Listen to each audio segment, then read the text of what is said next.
What if some of the most important changes to the American government were not made by overthrowing the system, but by quietly redefining how it works? And what if some of those changes came from presidents we still admire today?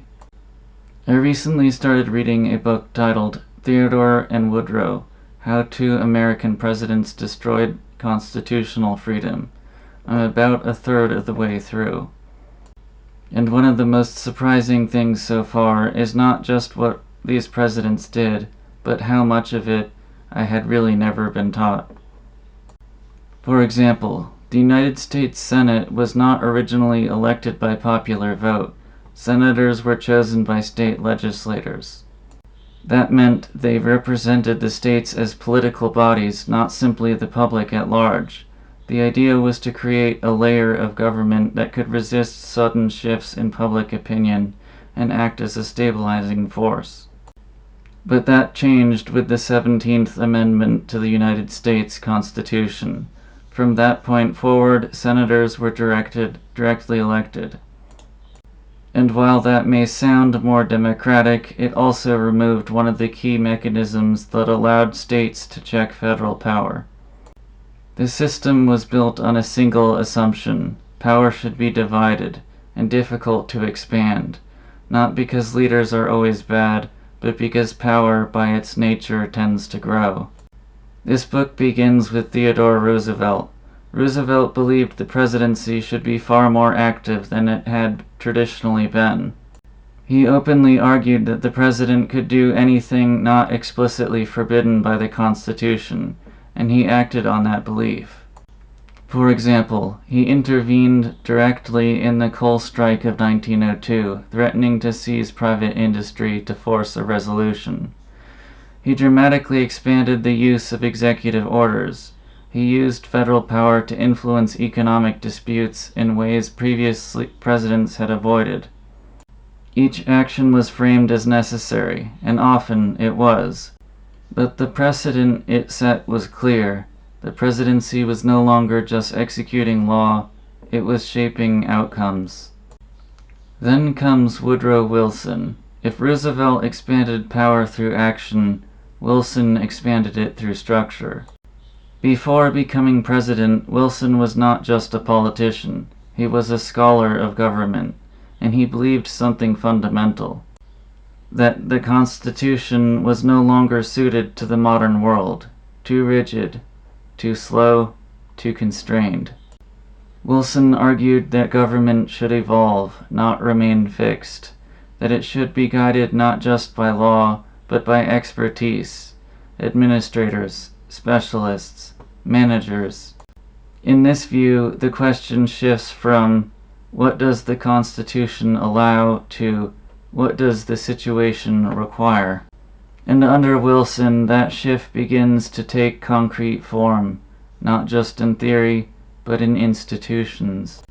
For example, the creation of the Federal Reserve System centralized control over monetary policy. The establishment of the Federal Trade Commission expanded federal regulatory authority over business. And with the ratification of the 16th Amendment to the United States Constitution, the federal government gained the ability to tax income directly, not as a temporary measure, but as a permanent source of revenue. These were not temporary decisions, they were permanent structures, and together they created something new: a government that could regulate, fund, and manage on a scale that had not existed before. And once those pieces are in place, something changes. Expansion no longer depends on crisis. It becomes structural.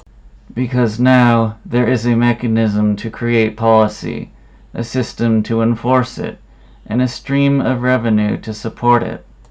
Then came World War I, and under Wilson these new powers were tested.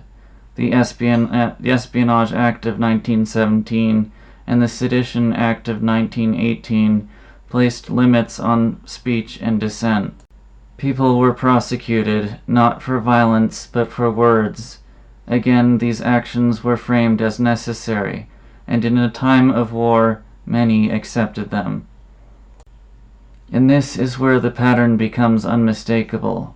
Not abstract expansion, but specific changes. A Senate no longer tied to the states, a presidency no longer confined to explicit powers, a government increasingly run by permanent institutions, and wartime policies that reshape civil liberties. Each step on its own can be explained, but together they point in a direction. This is where it connects to everything else we've been exploring. In The Road to Serfdom, Friedrich Hayek warned that centralized control tends to expand. In the work of James Burnham, we saw how modern systems shift towards management. And in The Abolition of Man, C.S. Lewis warned that when moral limits weaken, power fills the space. And this is also why, in other videos, I've spoken out against war. Because war does not just expand power temporarily, it changes the conditions under which power operates. It makes expansion easier to justify and harder to reverse. This book shows how that process can unfold in practice. What struck me most reading this so far is not that these changes happened, but how reasonable they seemed at the time. Each decision had a justification, each expansion had a purpose. But over time, those decisions accumulate, and what began as exceptions become the new structure. The question is not whether power grows. History suggests that it does. The question is whether it remains limited, because once limits begin to shift, they rarely return to where they were before. I'll continue reading this book and likely return to it in a future video, because the deeper you go into this question, the more it connects to everything else. Power, institutions, and the boundaries that once held them in place. I'll see you in the next episode.